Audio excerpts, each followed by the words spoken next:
it is Jazz here, and I decided to continue my theme of semi-costumeness for my monthly recommendations video, because why not? Monthly Recommendations is a Goodreads group, and it is created by Kayla Rain and also Trina at Between Chapters. The theme for October is Monster Mash, so we are recommending books that have a variety of monsters in their storytelling. Yeah, that's like half of what I read, so I'm going to try to keep my summaries to a minimum because there are a lot of recommendations for this video. So let's talk about some monster books. For the young or the young at heart, I'm going to recommend Scary Godmother by Jill Thompson. Scary Godmother is kind of like a fairy godmother, but for Halloween. So she has a little godchild that she watches over on occasion and teaches her how to make fun candy, as well as teaching her that maybe the monster in your bed isn't that scary and that you can be friends with the vampires. It's okay. These are graphic novels. You can get them in 2 volumes. I kind of liked volume 1 more than 2, but I still really love the series. Next, I'm going to recommend a couple of books in the Chronicles of Vladimir Todd series by Heather Brewer. Now, I can only recommend the first 2 books because those are the only ones I've read. It is basically the story of Vladimir Todd, whose mother was human, but his father was a vampire. He's basically just trying to make it through his teenage years while discovering what the array of powers that he have might be. I had a lot of fun reading them, and I thought they were hilarious and quick reads. I hope to get to reading the rest of the series because I did really enjoy them. Neil Gaiman is like my favorite author, and a lot of his books fit this category, so I couldn't go without suggesting a few of his books. There's Coraline, which is about a little girl who finds a mysterious door in her new house, and it's an alternate reality behind this door where there's like another version of her mother and father, and they all have creepy buttons for eyes, and monsterness definitely happens in this. It's geared towards children, but I think because it's lightly creepifying that adults can still enjoy it. The Ocean at the End of the Lane. This is about a man who flashbacks to a time in his childhood where he met a mysterious family and he had to deal with a very interesting monster. The monster in this is very untraditional. I don't know what you would call it /she/ whatever. I have to say though that I'm not easily disturbed, and this short little book with that little creepy villain definitely had a moment or two where that villain scared me a little bit. Also, check out his short story Snow Glass Apples, which is featured in the short story collection Smoke and Mirrors. It is basically a story about Snow White, but it has a twist in which Snow White is actually really evil and she's a vampire. I have read it as well as listened to an audiobook version of it, which is really creepy. If you're looking for something creepifying for Halloween, like listen to the Snow Glass Apples audiobook. And of course, you can always check out Neil Gaiman's graphic novel series Sandman, which is kind of hard to explain. It follows a character called Dream/Morpheus and his crazy adventures. This does feature many different kinds of monsters, including demons and fairies or fae, and also human monsters, if you really think about it. I tend to read a lot of Stephen King as well, and many of his books do feature monsters, but I have a couple that I definitely like that are definitely my favorites. First one is The Cycle of the Werewolf. This is a story of 2 siblings who basically find themselves fighting a werewolf who is attacking their town, and yeah, it's pretty fun and crazy, and I love to see the bond between the siblings and how it grows and changes because of hunting this werewolf. The other book of his that I would recommend is Salem's Lot, which is a story about an author who moves to a small town to write a book kind of about the nature of evil, and he meets a bunch of people, and this group of people kind of ends up fighting vampires that are attacking the town. This is a really great book. It definitely has a lot of sort of Dracula references, and the vampire is super evil. So If you want a lot of like dramatic tension, Salem's Lot is the way to go. If you're in a short story mood, you can check out his short story Children of the Corn, which is featured in the book Night Shift. When you put evil kids and monsters together, it's just, oh, it's just kind of scary. Next, I'm going to recommend some books by Joe Hill. First book of his that I ever read was 20th Century Ghosts, which is a short story book, and there are just a variety of monsters in this.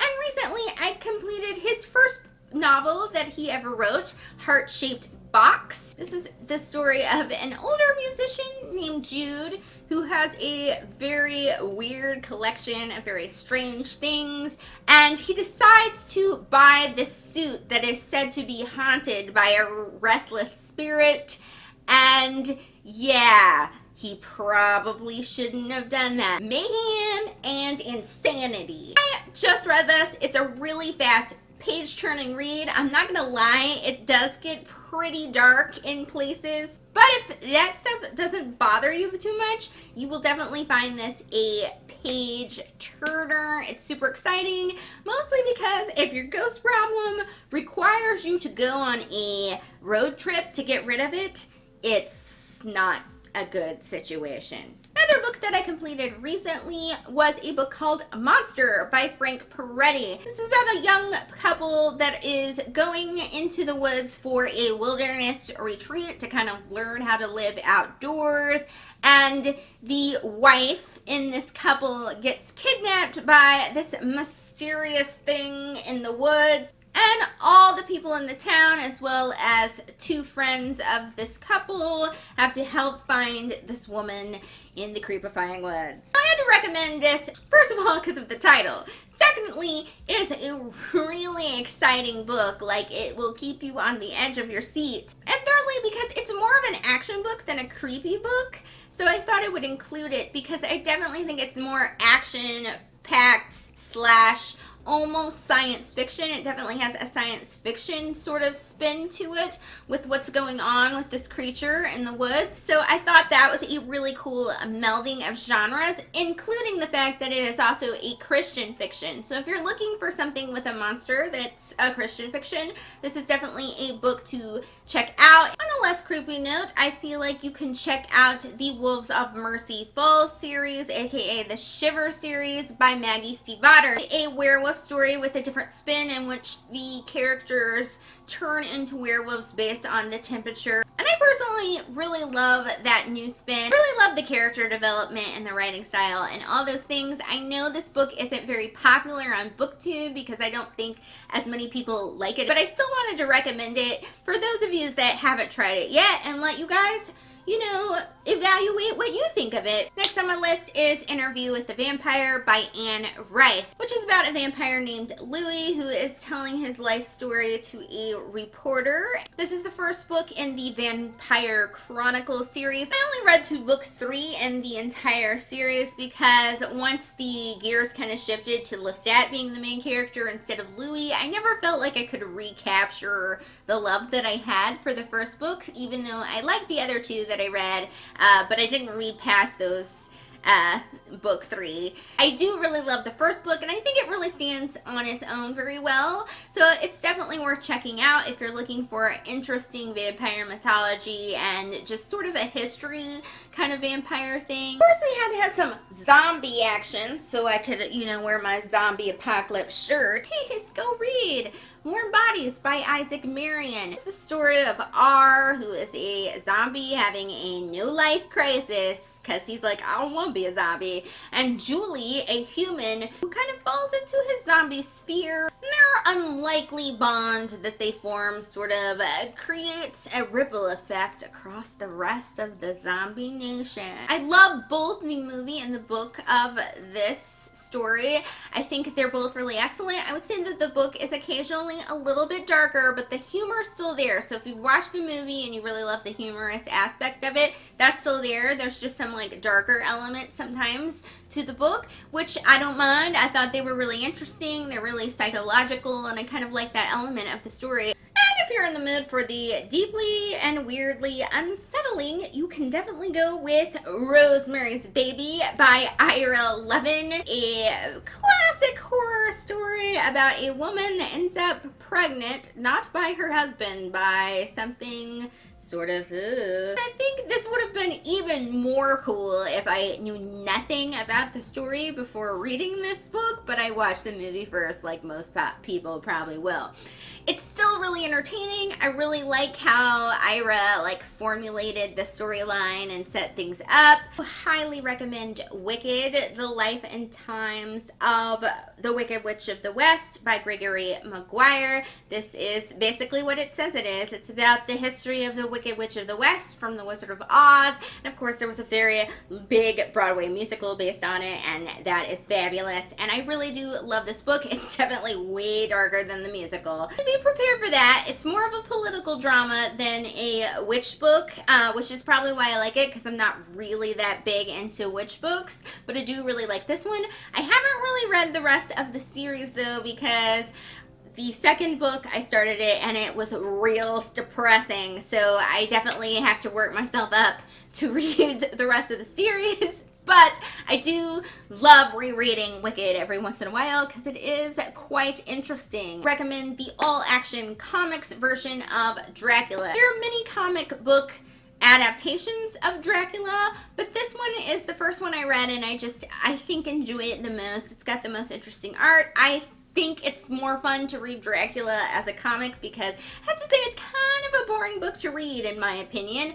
But it is really fun in comic because they just cut out all the stuff that I found boring and just get to the chase. Another vampire one is Vampire Hunter D. This is a story about a man who is half vampire, half human, and he is a vampire hunter. A fabulous, interesting manga. I haven't read it in a while, so I don't remember every element of the story, but I do remember really enjoying the world building and kind of what they did with the characters, and it's always fun to pick up a manga every once in a while because they're fun, fast reads. War of the Flowers by Tad Williams, which I always recommend. This is a story about the fairy world and fairies and fae and a man that kind of gets locked up and chased in that world and all that craziness. Really highly enjoyed this book. Love the characters, love the action, talk about it all the time for like a year since I read it. Two series that I am currently reading and working on completing are of course all the Mortal Instruments or Infernal Devices related books by Cassandra Clare. I've read the first 3 Mortal Instruments and the first Infernal Devices, and so far it pretty much covers the whole spectrum of urban fantasy creatures that you can have. And another one that can almost covers all of them is the Parasol Protectorate series by Gail Carriger. That contains a wide variety of creatures as well, so I'm not going to go into too much detail on those two because I feel like they're already really popular or I talk about them all the time. That is it. I hope you guys will check out some of these and I hope you enjoy them if you do. And that is it for today. Thank you for watching and I will see you next week.